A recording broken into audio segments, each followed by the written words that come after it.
বংশী নামে এক ভ্যান চালক ছিল। সে ভ্যান চালিয়ে তার সংসার চালাত। একসময় তার অনাহারেই দিন কাটত। সবার কাছে সে একটি কাজের জন্য অনেক কাকুতি মিনতি করত, কিন্তু কেউ তাকে কোনো কাজ দেয়নি। সবাইকে সে বলে বেড়াত কিছু টাকা যেন তাকে তারা ধার দেয়, যেন সে কোনো একটি ব্যবসা করতে পারে, কিন্তু কেউ তাকে কোনো টাকা ধার দেয়নি। এরই মাঝে হঠাৎ করে সে গ্রাম থেকে কোথাও যেন উধাও হয়ে যায়। পরের দিন কেউ তার কোনো খবর পায়নি। গ্রামের কোথাও তাকে দেখাও যায়নি। প্রায় মাস 5 পর আবার সে গ্রামে আসে একটি ভ্যান নিয়ে। সবাই তো অবাক হয়েছিল তার ভ্যান দেখে। সে ভ্যান কেনার টাকা কোথায় পেল সেটা গ্রামের কেউ বুঝতে পারছিল না। কেউ কেউ ভাবল হয়তো সে বাইরে কোনো কাজ করে টাকা সংগ্রহ করে সেই টাকা দিয়ে এই ভ্যানটি সে কিনেছে। গ্রামের সবাই অবশ্য খুশি হয়েছিল তার ভ্যান কেনার জন্য। যাই হোক, সে কিছু একটা কাজ তো করে খাচ্ছে এখন। একদিন রাস্তায় তার এক প্রতিবেশীর সঙ্গে দেখা হলো। হ্যাঁ বংশী, তাহলে তুমি এখন ভ্যান চালাস নাকি? তা বেশ ভালো। বলি, আমাকে কি পণ্ডুর হাটে নিয়ে যাবি নাকি? সে আমার কাজই তো যাত্রী নিয়ে দেওয়া। আপনি যদি সঠিক ভাড়া দেন তো নিয়ে যাব। আরে ভাড়া নিয়ে সমস্যা হবে না। তবে শোন, আজকের পুরো দিনটাই কিন্তু আমি বাপু তোকে রিজার্ভ নিয়ে নিলাম।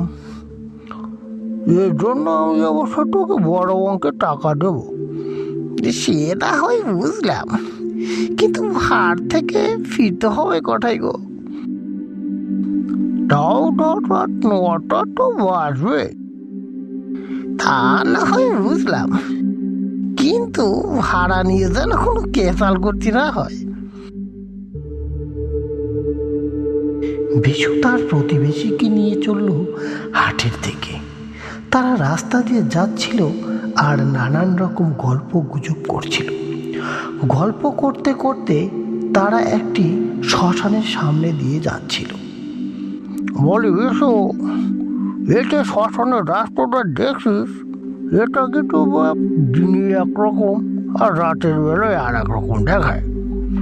একা একা কেউ রাতে রাস্তা দিয়ে যেতে পারে না। শুনেছি রাতে নাকি রাস্তাটা ভূতের দখলে চলে যায়। কোনো পথচারীকে একা একা দেখলে নির্ঘাতে দফা দফা হয়ে যায়। তাই নাকি? আমি বাবু এসে ভূত পেতে ভয় পাই না। রাত 12টায় একটা কত ভাড়া মেরে একা একা বাড়ি ফিরেছি, কিন্তু কই কোনো ভূত পেত তো আমার সামনেই পড়েনি। কোনোদিন ভূতের পাল্লায় পরিস্থিতি তো তাই, যেদিন পড়বি সেদিন আর রক্ষা পাবি না।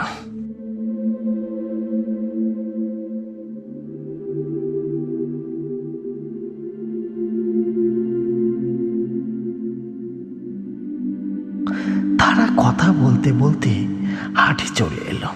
তার প্রতিবেশী তাকে বলল সে যেন এখানেই থাকে।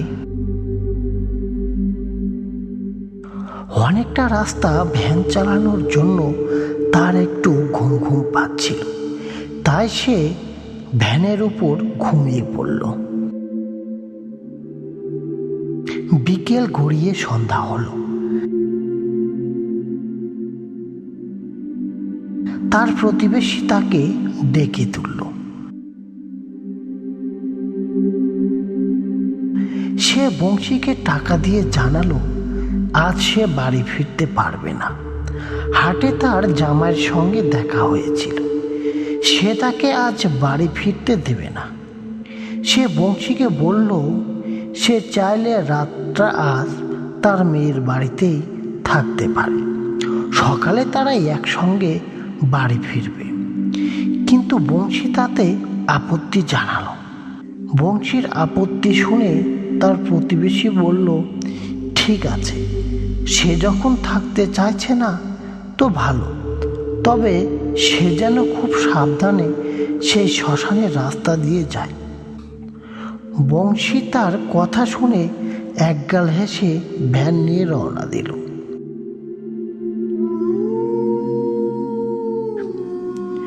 সে যখন রওনা দিল তখন সন্ধ্যা গড়িয়ে রাত। রাস্তায় সে কোনো যাত্রী পেল না। যেতে যেতে সে দেখল দূরে হাত বাড়িয়ে কেউ যেন তাকে থামতে বলছে। বংশী ভাবল, এত রাতেও মানুষ এই রাস্তা দিয়ে চলাচল করে নাকি? একদিক দিয়ে অবশ্য ভালোই হলো, রাস্তায় তাও কাউকে পাওয়া গেল।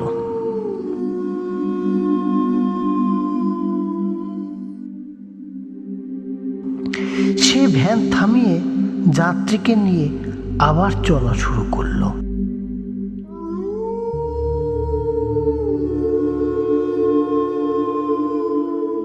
যেতে যেতে হঠাৎ যাত্রীটি তাকে থামতে বলল। যাত্রীর কথা শুনে তো সে থ মেরে গেল, কেননা সে যেখানে তাকে থামতে বলেছে তার কয়েক কিলোমিটারের ভিতরে কোনো বাড়ি ছিল না। সে ভালো করে লক্ষ্য করে দেখল এটা সেই শ্মশানের রাস্তা, সামনে সেই শ্মশান। কিরা, ভয় পেয়ে গেলে নাকি? এটাই তো আমার বাড়ি, আমি তো শ্মশানেই থাকি।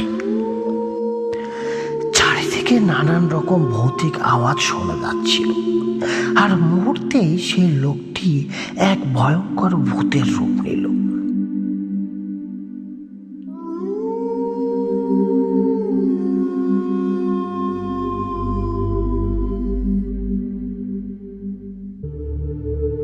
কেরে, আমাকে চিনতে পারলে না? আমি অনেক দিন হলো তোর এই অপেক্ষায় আছি।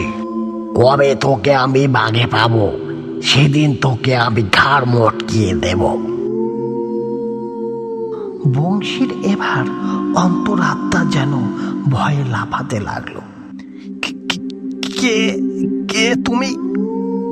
কে রে বংশী, আমাকে চিনতে পারছিস না? ভূতের মুখে বংশী তার নাম শুনে সে অবাক হয়ে গেল। তুমি কি করে আমাকে চিনলে? তোর মনে নেই একদিন তুই আমাকে গলা টিপে ধরেছিলি, আমার হাতের টাকার ব্যাগ নিয়ে সম্পদ দিয়েছিলি? এবার বংশীর মনে পড়ে গেল সেই ঘটনার কথা। সে টাকা জোগাড় করতে না পেরে এক পথচারীকে মেরে টাকা নিয়ে অন্য কোথাও কিছুদিন গা ঢাকা দিয়েছিল। পরে সে সেই টাকায় ভ্যান কিনে গ্রামে ফিরেছিল। আমাকে ক্ষমা করে দাও, আসলে আমি পরিস্থিতির শিকার হয়ে এটা করেছিলাম। ভূতটি হা হা করে হেসে উঠল। সে বংশীকে কাঁধে নিয়ে শ্মশানের দিকে চলে যেতে লাগলো। আর কিছুক্ষণের মধ্যে কোথাও যেন উধাও হয়ে গেল তারা। সেই দিনের পর থেকে গ্রামে আর বংশীকে কোথাও খুঁজে পাওয়া যায়নি। হয়তো কোথাও বংশীকে ভূতটি মেরে ফেলেছে। বংশীও হয়তো আজও মরে ভূত হয়ে সেই শ্মশানের আশেপাশে অন্যান্য ভূতের মতো ঘুরে বেড়াচ্ছে।